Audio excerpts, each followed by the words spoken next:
Hi there, it's Natalie from Baggage Reclaim, where I help people to live and love with self-esteem. It's Advice Wednesday, and that means it's time for me to help somebody figure out their dilemma. This week's question comes from Sage, who wants to know what to do when you have fallen off the no contact wagon.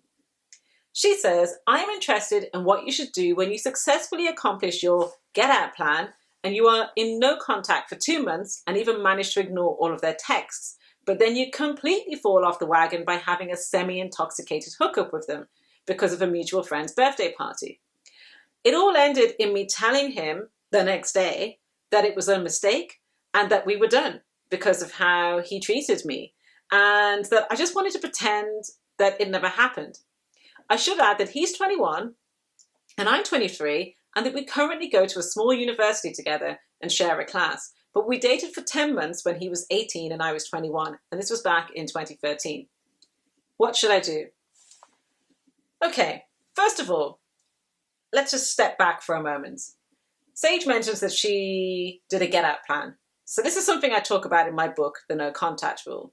And this is where you know that you want to get out of a relationship, you know that it's unhealthy, but you know that it's not something that you can do today or even like within the next few days or so, that you need to almost plan your exit. It's often because the relationship is quite unhealthy, or there are a number of factors that just don't make it what you feel is a kind of a straight shoot out of the relationship.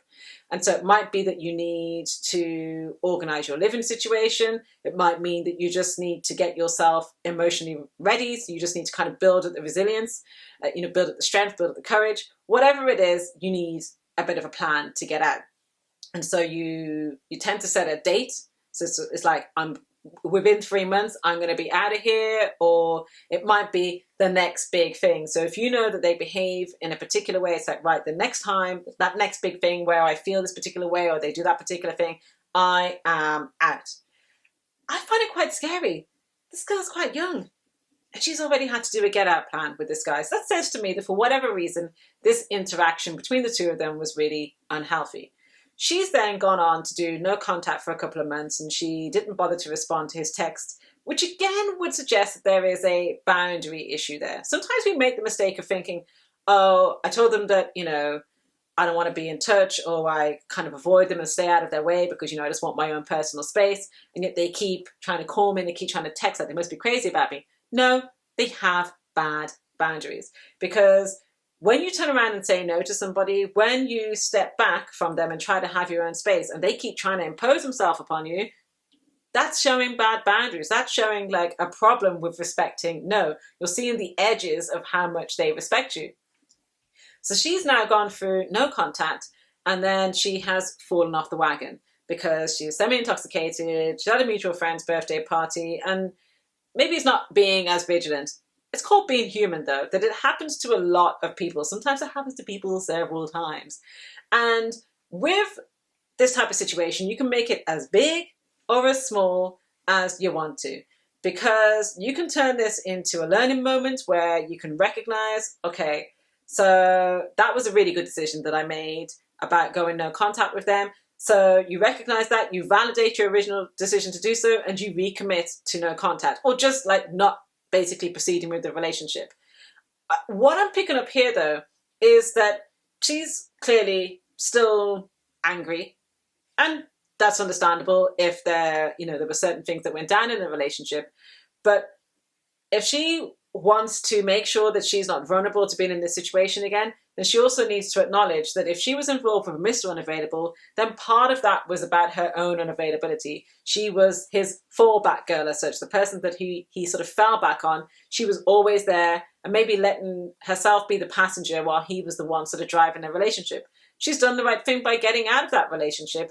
But if she lays all of the blame for why their relationship broke down purely on his unavailability, then she runs the risk of being open to him or someone else in the same way in the future.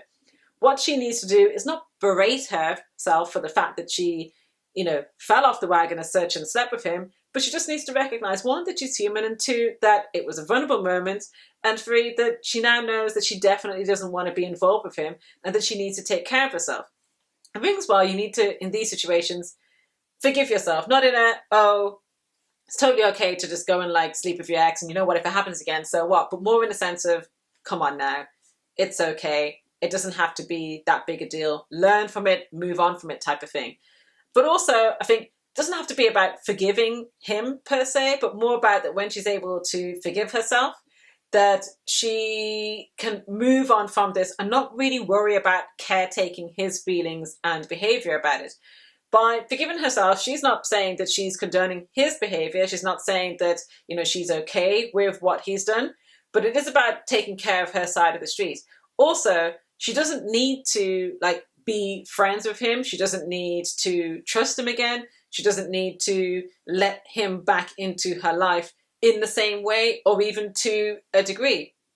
She needs to go her own way with it. I think sometimes we can be too worried about being rude, like, oh, we work together and I don't want to make everybody else uncomfortable. And actually, our social circle or our peers or whoever they are don't really care about it as much as we imagine that they do. Certainly not to the point that we really should be considering making ourselves incredibly uncomfortable and busting up our boundaries just to pander to everybody else's egos and feelings in the situation.